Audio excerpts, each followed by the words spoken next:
Hello everyone and welcome to Autocrat.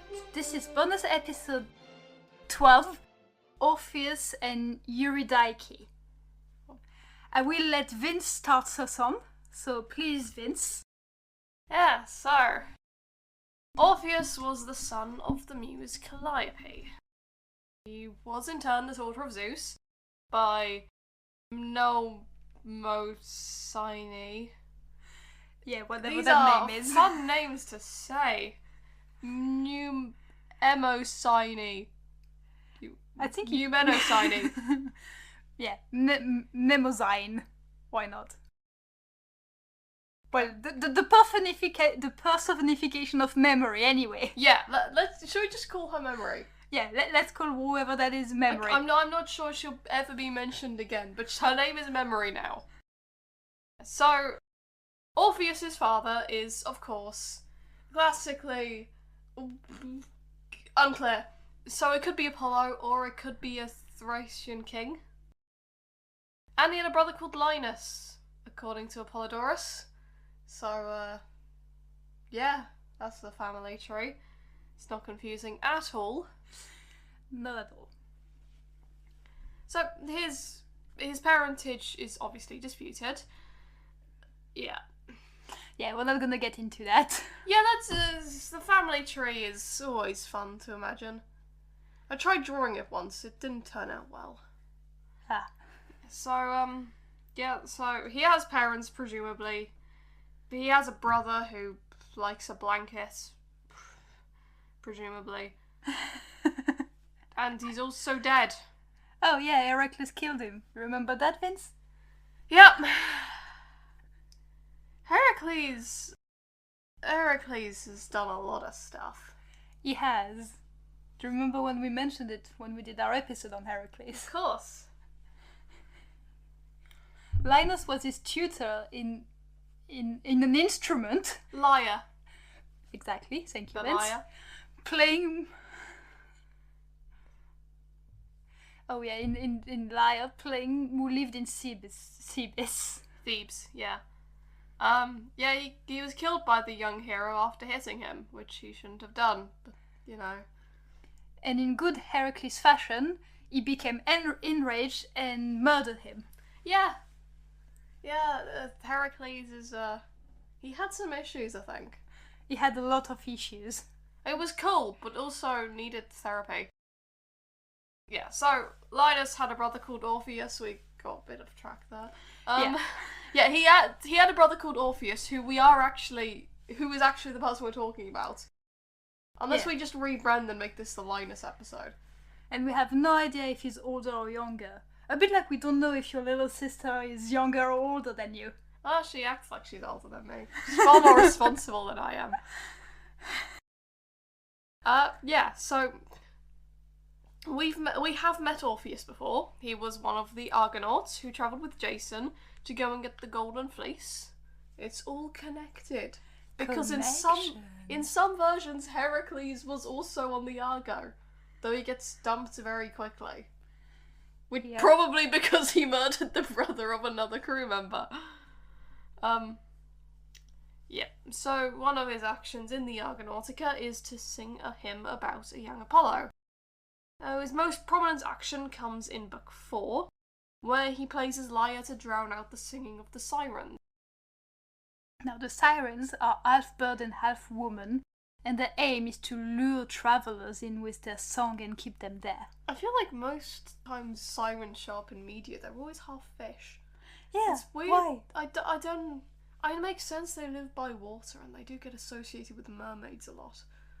But it's very strange to see them as half bird in Greek mythology. Oh yeah, I didn't even realise that part yet.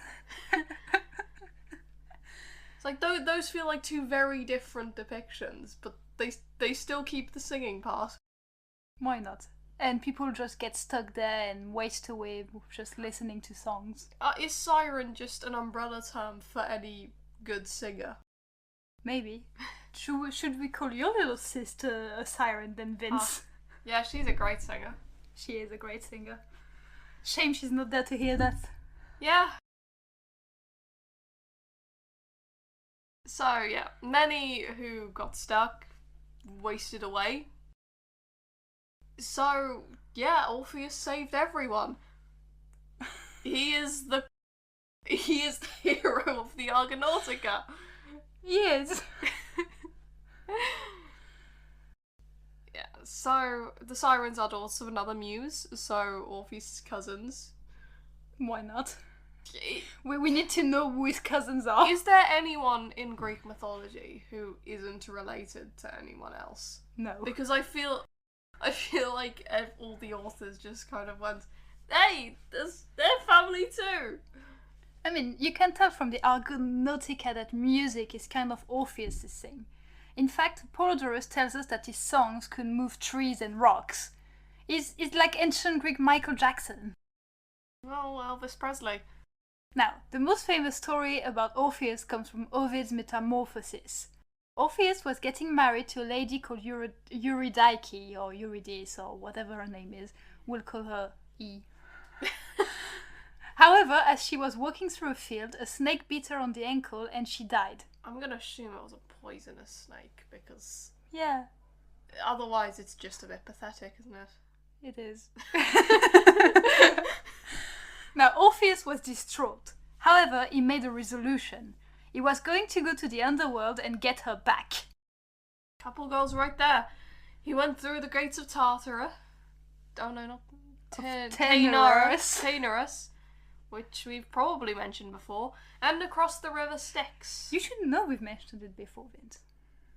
Yeah, well, that would require me listening back to all my episodes. Should have asked my sister, she's got a way better memory than I do. That she does. Eventually, he arrived before Hades and Persephone. He tells them that he isn't there to see Tartarus or get Cerberus, but for his wife. She was taken too young, and he tried to be strong and endure the grief of losing her. But love would not let him. He appeals to Hades' sense of love in his own marriage to Persephone.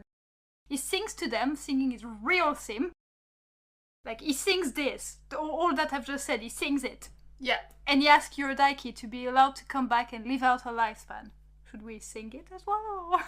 do we need... Do you reckon he has a theme tune? Like, he always plays the same tune? What's the theme tune? I don't know. I wonder if he has one. He probably does. Do we need to sing this so that the audience gets the picture? We do. Okay. Go on. Oh no, I need to make up a tune now.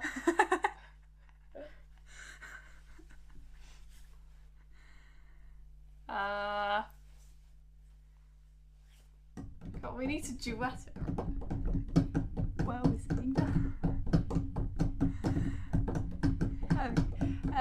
I'm not here to see Tartarus or get Cerberus, but for my wife. She was taken too young, and I tried to be strong to endure the grief of losing her. Love would not let me. Nice. Hope you like this. That is exactly what he sang. He was a soprano as well. Definitely. Didn't know you were a soprano, Vincent. Oh, now you do. I have an unusually high singing voice for a man. Alright, if she can't come back, he doesn't want to go back to the world of living. Now, the underworld stands still because of this song. Apparently it's a beautiful song. It was a beautiful song. He sang it so loudly, everyone in the underworld could hear him. Yeah. That's why the underworld is really small. So, for example, Tantalus, our friend from episode 54, stops trying to reach the water that ducks away from him. How long has he been... Why is he still trying to reach? Surely at some point you'd think, this isn't gonna work. Hades and Persephone are moved and summon Eurydice. She limps over and the gods tell Orpheus he is allowed to take her back. However, this is conditional on him not looking backwards until he is out of the Avernus Valley, wherever that is. It's an extinct volcano. crater to the rest of Napoli, which was thought to be a gateway to the underworld because of the sulfur emitted. Thank you. Okay. So they go on their way. However, as they are nearly out, Orpheus turns around. Ovid says that he was worried his wife was not strong enough for the journey and being keen to look at her. I mean, I would love to look at my wife. I don't have a wife. Apollodorus doesn't give a reason, just saying that he didn't do what Hades asked. The results are the same either way. Eurydice falls back into the underworld. Orpheus lunges forward to grasp at her and stop her falling, but it's no good. His hands close on nothing but air. Oh, that's sad. Yeah. Eurydice is gone. Yeah, nothing but a soft goodbye as she disappears for the second time. Orpheus is devastated. He tries to get to the underworld a second time, but the ferryman doesn't let him over the river Styx. Ferryman's probably a bit annoyed with him at this point. Yeah. He sits on the banks for a week grieving, before giving up and making his way back out. For 3 years, Orpheus grieves, not accepting advance from any other woman.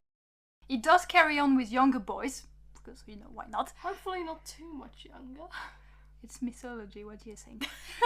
Yes, but I can still have hope. But Ovid says there were many women who wanted to marry him and got rejected. Cut to Orpheus sitting on a hill and singing and playing his lyre. Do we need to sing again? Well, I don't think they don't say what he was singing about. We could do a reprise of the song from earlier, but No. do we still remember the tune? It's singing. We'll just edit the song from earlier here. Yeah. Just put it here. Note, edit song. Yeah.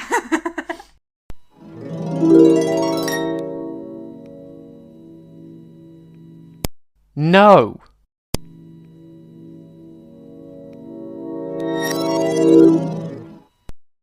We didn't get a bunch of women called either the Ciconian woman or the Maenads spotting him. This is the one who's been rejecting them. They start throwing spears and rocks, but they do not hurt him. The women get angrier and angrier, as women do, until eventually they rip him to pieces after having done the same to a bunch of wildlife. Alright? So he gets ripped to pieces. Yeah, just casually. Alright. Okay, cool. Presumably the wildlife was a gateway drug. Don't tear oxen to bits, kids. It's bad for you. Stay in school. Stay in school.